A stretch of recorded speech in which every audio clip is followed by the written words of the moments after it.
Tere tulemast 5. moodulisse, jätkusuutlikud ärimudelid ja e-kaubandus. Selles esimeses õppetunnis paneme paika vundamendi ärimudeli, mis püsib.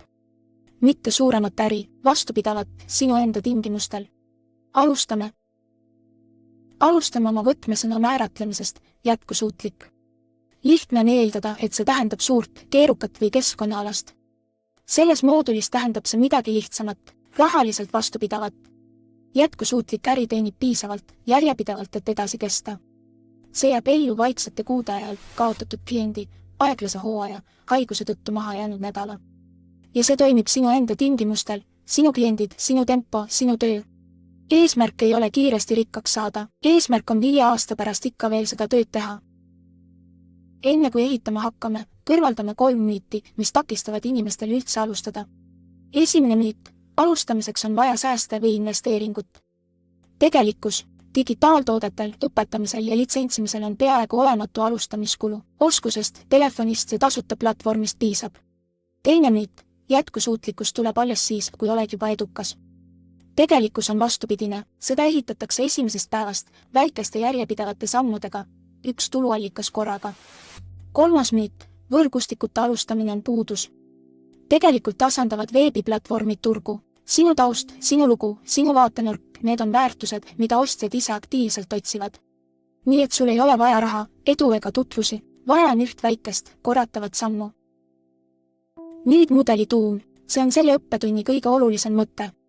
Ühele tuluallikale toetumine on hapras seisus, kui see lakkab, haigus, kaotatud klient, vaikne kuu lakkab kõik. Nii et ehitame selle asemel 3 kihti, vaata, kuidas need kuhjuvad. Esimene kiht, aktiivne tulu, sa teed tööd, sulle makstakse, tellimustööd, vabakutselised projektid, võtted, töötoad. See on vajalik, kuid ajaliselt piiratud, see lakkab hetkel, mil sina lakkad. Teine kiht, korduv tulu, kliendid maksavad sulle graafiku alusel, igakuine püsikliendileping, sisuleping, liikmelisus. Isegi üks korduv klient muudab sinu prognoositavuse täielikult. 3. kiht, passiivne ehk skaleeritav tulu, sa teed tööd üks kord ja teenid korduvalt. Mailid, eelseaded, allalaadimised, kursused, litsentsitud materjalid, loo see üks kord, müü seda korra või 10 000 korda. Eesmärk on kõik 3, alusta aktiivsest, lisa esimesel aastal 1 korduv allikas, lisa teisel aastal 1 passiivne allikas. Korduv tulu kõlab keeruliselt, kuid pole seda. Siin on 5 alguspunkti, mis on sulle praegu avatud. 1. Kohaliku ettevõtte püsikliendileping. 8-12 sotsiaalmeedia postitust 6 kohvikule, salongile või poele. 2. Igakuine sisuleping, kindel igakuine kokkuleppe uudiskirjade, tekstide, fotode või disaini eest. 3. Kogukonna tellimus. Grupisessioonid või ressursipakett väikesele maksvale grupile. 4. Pidev litsents. Litsentsi oma valmis töö kliendile aastapõhiselt. 5. Regulaarne õpetamise koht, iganädalased või igakuised tunnid keskuses, raamatukogus või veebis. Ükski neist ei vaja suurt publikut ega agentuuri. Sinu esimene eesmärk on lihtsalt üks klient, kes maksab kindlat igakuist tasu. Isegi 100 eurot kuus tähendab, et võid kaotada projekti ja ikkagi tulu teenida. Siin on lihtne struktuur, mis seob sinu pakkumised kokku, väärtusredel. Kõik ei saa sinu täisteenust täna endale lubada, kuid mõned neist saavad homme. Nii et pakud võimalust oma tööle ligi pääseda igas eelarves ja lased usaldusel inimesi mööda redelit üles tõsta. Kõige all on sisenemistoode, tasuta PEF, odav mai, prinditav kunst, tasuta kuni umbes 20 eurot. 1 astme võrra kõrgemal, töötuba või sessioon, grupitund, veebikursus, otseüritus.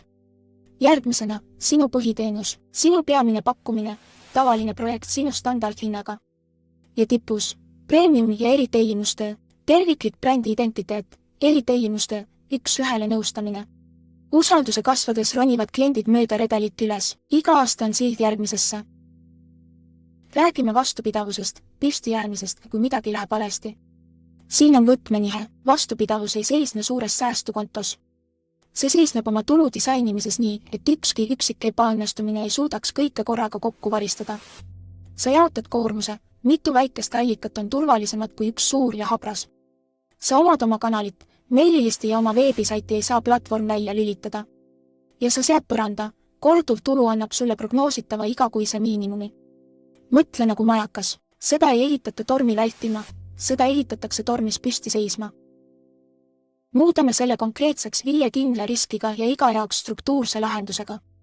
Risk 1. Sinu peamine klient lahkub. Lahendus: hoia pisikliendilepinguid 2 või enama kliendiga, +1 digitaaltoode, mis taustal tiksub.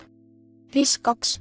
Haigus peatab sind nädalateks. Lahendus: isegi 200 eurot kuus passiivsest müügist katab sinu põhivajadused, samal ajal kui taastud. Risk 3. Platvorm muudab oma reegleid või sulgub. Lahendus: meililist ja oma veebisait hoiavad otseühendust sinu publikuga. Risk 4. Sinu nišš küllastub. Lahendus: õpetamine, litsentsimine ja isiklik bränd loovad segmente, kuhu konkurendid lihtsalt ei pääse. Risk 5. Tabavad ootamatud isiklikud kulud. Lahendus: korduvalt tulusab põranda, millest allapoole sinu teenistus ei lange. Pane tähele mustrit. Iga lahendus on struktuur, mille ehitad enne, kui seda üldse vajad. Tuluallikate ehitamine on pool tööd, nende tervena hoidmine on teine pool ja see taandub 4 harjumusele. Esiteks, eralda oma ärimuraha. Teine, tasuta konto hoiab maksud, kulud ja kättesaadava palga ühte segasesse hunnikusse segunemast. Teiseks, jälgi oma tulu igakuiselt. Vaid 10 minutit kuus näitab, millised tuluallikad kasvavad ja millistest vaikselt loobuda.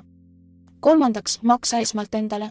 Pane maksud ja väike puhver kõrvale, enne kui kulutad 1 sendi sellest, mis üle jääb.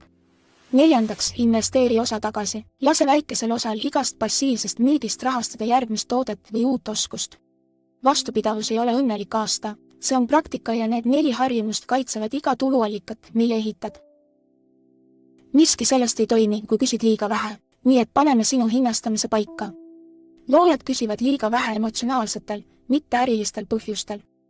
Ma ei taha ahne tunduda, mu klientidel pole ka palju, ma pole nii kogenud kui teised. Siin on ümbermõtestamine, õiglane hind on professionaalne, mitte ahne. Liiga vähe küsimine devalveerib vaikselt loometööd kogu su kogukonna jaoks. Ja sinu hind annab märku kvaliteedist. Liiga madal hind loeb madala kvaliteedina, isegi kui töö on suurepärane. Nii et kasuta põrandat, mitte oletust. Võta oma sihttulu kuus, jaga arveldatavate päevadega ja korruta selle projekti jaoks vajalike päevadega. Oletame, et soovid 2000 eurot kuus 15 arveldatava päeva jooksul. See on 133 eurot päevas. 3-päevane projekt, 400 eurot miinimum enne mis tahes lisatasu väärtuse või õiguste eest. Paneme selle kõik ajatäiele. Realistlik 3-aastane teekond, alustades piiratud ressurssidega. Esimene aasta on vundament, vii lõpule 6-10 aktiivset projekti, saa 1 korduv tuluallikas. Ehita lihtne 5-leheküljeline veebisait ja alusta meililisti esimesest päevast. Teine aasta on laienemine, tõsta uute klientide hindu 20-30%, käivita 1 digitaaltoode. Kasvata oma publikut ja hakka ehitama intellektuaalomandit, mida saad litsentsida. 3. aasta on jätkusuutlikkus, nüüd on aktiivne tulu alla 70% kogutulust. 2 digitaaltoodet müüakse iga kuu, sinu nišš on selge ning korduv pluss passiivne tulu katavad su püsikulud. Sa ei ehita seda kõike korraga, sa ehitad seda samm-sammult, 1 tuluallikas korraga. See oligi esimene õppetund, jätkusuutlik tähendab rahaliselt vastupidavat, 3 tuluallikat, väärtusredel ja 3-aastane teekond. Järgmises õppetunnis pöördume digitaaltoodete poole, tehtud 1 kord, müüdud ikka ja jälle. Seda projekti rahastab Euroopa Liit. Aitäh vaatamast!